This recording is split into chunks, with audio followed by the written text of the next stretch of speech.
আসসালামু আলাইকুম। বাংলাদেশে বর্তমান চলতেছে ক্রিকেট নিয়ে কথা। শেখ হাসিনা না পালাইলে আমরা যেরকম বুঝতাম না যে শেখ হাসিনার এই দ্বিতীয় পার্টি বাংলাদেশে আছে, ঠিক তেমনি যদি ভারতের ক্রিকেট খেলা নিয়ে যে টি-20 বিশ্বকাপ হচ্ছে, এই বিশ্বকাপে যদি তামিমের মতন এতদিন যাদেরকে যাকে এতই করতাম, মানে আমরা সাপোর্ট করতাম, তাদের রূপ চলে আসছে। তারা এখন মাশরাফি, সাকিব আল হাসান এবং তামিম ইকবাল এরা দালালি শুরু করছে। ওই দালালি যখন বন্ধ হয়ে গেছে, তখন আবার আরেকজন নামছে, পেট মোটা, ক্যাসিনো খেলে। ওই যে ছোটোবেলায় খেলা দেখতাম, ও বল করতে গেলে পেট আগে যেত, যে ভয়াবহ অবস্থা ছিল বাংলাদেশের ক্রিকেট দলের। তো সেই লোক আবার বাংলাদেশের ক্রিকেট দলের কি বড় পর্যায়ে চাকরি করে, ক্যাসিনো মেশিনে খেলে বেড়াইতো পাপনের সাথে। আর এই যে মাঠে যখন খেলা হয়তো দেখতাম বিড়ি ফুঁকতো স্টেডিয়ামে। এই ধরনের মানুষগুলো আবার দালালি শুরু করছে বাংলাদেশে। আপার রেখে যাওয়া সেকেন্ড যে দল বাংলাদেশে আছে, সেই দলের থেকে বেশি বিপজ্জনক হলো এই তামিমের মতন মানুষরা, এই সুজনের মতন মানুষরা।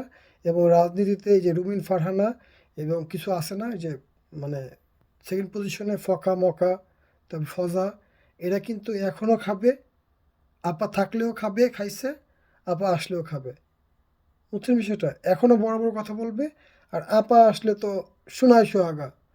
তো এই ক্রিকেটেও আমরা দেখলাম রাজাকার বেরিয়ে আসলো কিছু। মানে কিছু মনে করেন না আপনারা, ফকিন্নির হাতে যদি মানে হয়, আলাদিনের চেরাগ পাওয়া যায়, তো ম্যাক্সিমাম তো যে ফকিন্নি, মানে মানুষকে ছোট করতে চায় না, একজন বললো তাই বলতেছি।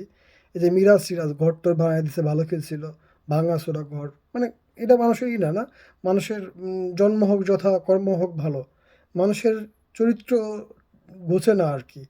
তো এইসব ফকিন্নিরা নাকি আপনার যেতেছে এই ক্ষতিপূরণ খেলতে যেতে পারতেছে না ভারতে, এই দালালগুলা, যে মিঠুন মিরাজ, তারপরে যে কি আছে মুশফিক বাটলার এর বাপ, দাড়িটা রাইখা বাংলাদেশের রাজাকার এরা সব। মানে সত্যিকারের রাজাকার বললে এদেরকে বলা যায় আর কি। বাংলাদেশের সরকার বাংলাদেশের কথা চিন্তা না করে মুস্তাফিজকে ছাড়া খেলতে যেতে হবে, তারপরে খেলতে যেতে চাইতেছে।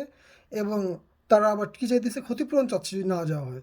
আর ফকির নিয়ে এত বছর যে তোরা খেললি, মানে তোরা যে খেললি না, সুন্দরভাবে বলি, ফেসবুক তো নাহলে আবার রেজিস্ট্রেশন দেবে।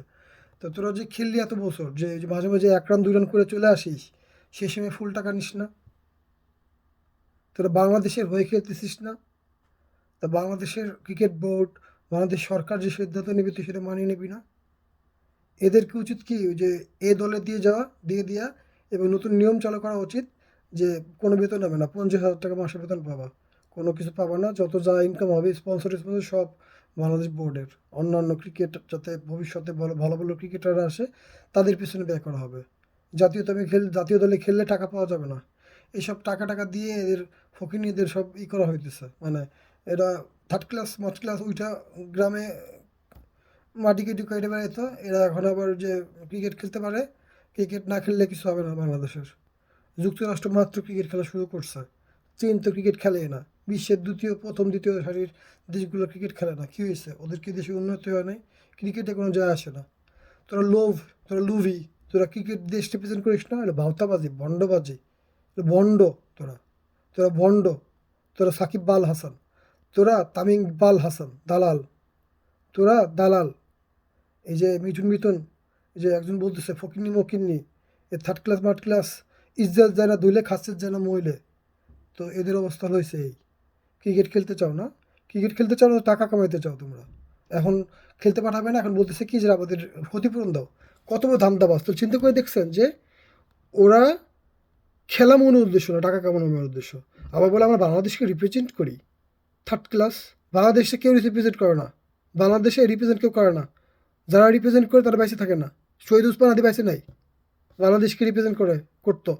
শহীদ উসমান হাদি ভালো মানুষগুলো বাংলাদেশ বেঁচে রাখতে দেয় না, তোদের মতন দালালটা বেঁচে থাকে হুইল চেয়ারে যাওয়ার আগ পর্যন্ত। সো যে যে গাছে যায় সেই গাছে রং ধরিস। এখনও তো টিকে থাকবি, আপা আসলে আপার সময় টিকে থাকবি। এত বড় ধান্দাবাজ তোরা। সরকার যে সিদ্ধান্ত তাই নেবে, এদেরকে প্রত্যেকটা দল থেকে বাইর করে দিয়ে একেবারে নতুন করে এই দল থেকে নতুন প্লেয়ার নিয়ে আসা উচিত। এইসবদেরকে রাখা উচিত না। কার কত 15,000 রান, 16,000 রান, 17,000 রান, এটা খানকে নাই, মানে এটা ব্যাপার না। 15,000 16,000 রান দিয়ে বাংলাদেশের কি উন্নতি হয়ে গেছে? তো নিজে পাইছি, নিজের নামে লেখা আছে।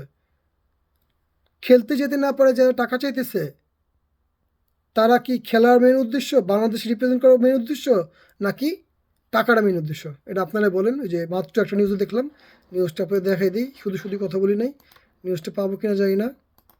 এই যে মানে উনি উত্তর দিছে না কেন, ওরা যদি কিছু না করতে পারে কোনো টুর্নামেন্টে, ওদের পেছনে যে আমরা একটু কোটি কোটি টাকা খরচ করেছি, ওই টাকা কি ফেরত চাই? এই প্রশ্নের উত্তর দেন আমাকে। বিশ্বকাপ না খেললে ক্ষতিপূরণ কেন দেব? পরিচালক বিসিবি। এই ধরনের মানুষগুলো এখন আছে বাংলাদেশে, এরাই বাংলাদেশের ভবিষ্যৎ। বাংলাদেশে যারা ভালোবাসে, এই যে কণ্ঠশিল্পী আসিফ, এবং বাংলাদেশের যে আসিফ নজরুল স্যার, কণ্ঠশিল্পী আসিফ, এবং আপনার এই যে পরিচালক এম নাজমুল ইসলাম, এদের কথা শুনলে শোন, নাহলে বাসায় যে ওই যে মাটি কাটতি না, বস্তি মস্তি কী করতে, ওইগুলো যা করে বেড়াগা। আর তামিম বললে দালালি করতে, দালালি আবার কাছে পাঠায় দাও। আর সাকিব আল হাসান তো আছেই আমেরিকাতে, দালালি করে দালাল।